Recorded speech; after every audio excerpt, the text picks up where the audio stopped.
can we have a conversation about just how loud is too loud to cheer on your kids when you're at one of their sports games? You know, basketball, baseball, soccer, football, rugby. Well, in this video, we're going to talk about just how loud is too loud, and we'll find out, are your team get loud or team shut up? Make sure to comment below and tell me after you watch this what you think you're, which team will get loud or team shut up. And make sure to also stick around because I'll share it with you what it looks like when I cheer on my own kids and why this Parky style of cheering on my kids is so ironic. Well, welcome back to the channel, and remember, help out this Parky and subscribe and make sure to like this video. Doesn't hurt to turn on the notification bell as well. Just saying, something to consider. All right, today we're going to talk about the great existential debate of the parental experience, the Sideline Decibel War. You know, you've been sitting there and you hear your parents too loud or you're sitting there watching it like they're watching grass grow. So are you team loud, the parents who sound like they're personally auditioned for the role of head coach?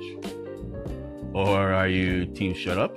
You know, the silent judges keeping a running tally of just how many times the loud parents called the field a bitch instead of the field. I know, it's an American thing. And stick around and I'll let you in on which decibel level I fall into and the irony of that answer. So, in case you haven't figured it out yet, I have Parkinson's. And one of the more socially awkward effects of Parkinson's is that Parkinson's decides to take the volume knob on my voice and twist it all the way to off. It's called hypophonia. Parkinson's makes it so my voice is quiet, and quiet enough that casual conversation becomes a terrifying, high-stakes theatrical performance because people either can't hear me or people are like, what the frig did that guy just say? And they act like they heard me, but you know, they're just being polite and they have no idea what the hell I just said. Which is why in my daily life I avoid small talk like it's a required office meeting at 8 a.m. on a Monday. Because every single interaction with a stranger carries the risk of having the conversation. You know, fellow Parkies, the conversation that you've had to have way too many times with people who are new to Parkinson's. So go something like this. I have Parkinson's, and Parkinson's attacks my voice. So it may be hard for you to hear me. So if you don't hear what I say, just tell me and I'll gladly repeat myself louder. Then it happens. You know, other Parkies will recognize this. The other person, bless their heart, the other person gets instantly uncomfortable. Their eyes dart around like they've just witnessed a crime, and they start backing up slowly, looking like they think I'm gonna give them the cheese touch. I'm not, just Parkinson's.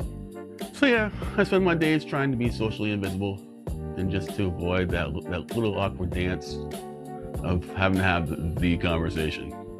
Nobody wants to have that. But you know, it's game day. I mean, on game day, let's fast forward to game day. Something that happens when I step onto that soccer field sideline. All of that energy, all of that avoidance, all of that forced politeness, it all goes out the window. Oh boy. Picture this. It's a cool, crisp fall soccer day at the soccer field. The kids team is down 2-1, and there's 3 minutes left. Suddenly, my hypophonia is on holiday.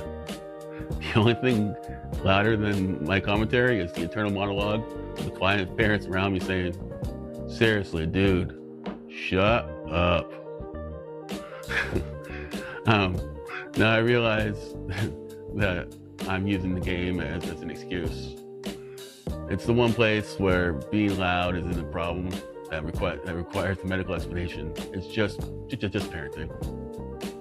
It's a socially sanctioned public roar where I get to project without a stranger immediately assuming I'm a social contagion.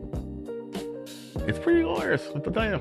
It's one of the great things about being a parent is that you just can be as loud as you want to be. Who cares? So I pose the question to you. Does the irony cancel out the irritation? Am I redeemed with my own social? Am I redeemed because my daily life is a silent drama? Or am I still just the guy that needs to invest in a mute button in a therapy session? I'm the guy who is constantly avoiding speaking, yet has a megaphone permanently attached to my face every Sunday morning when it's time to cheer on my little boy. It's a paradox. Now, I want to hear from the rest of you. Hit the comments below and be honest. Tell me when the whistle blows, what team you on?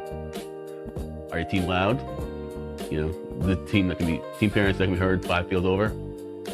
Or are you secretly sitting on the side, silent, saying, shut up. I'm part of team shut up. Let me know.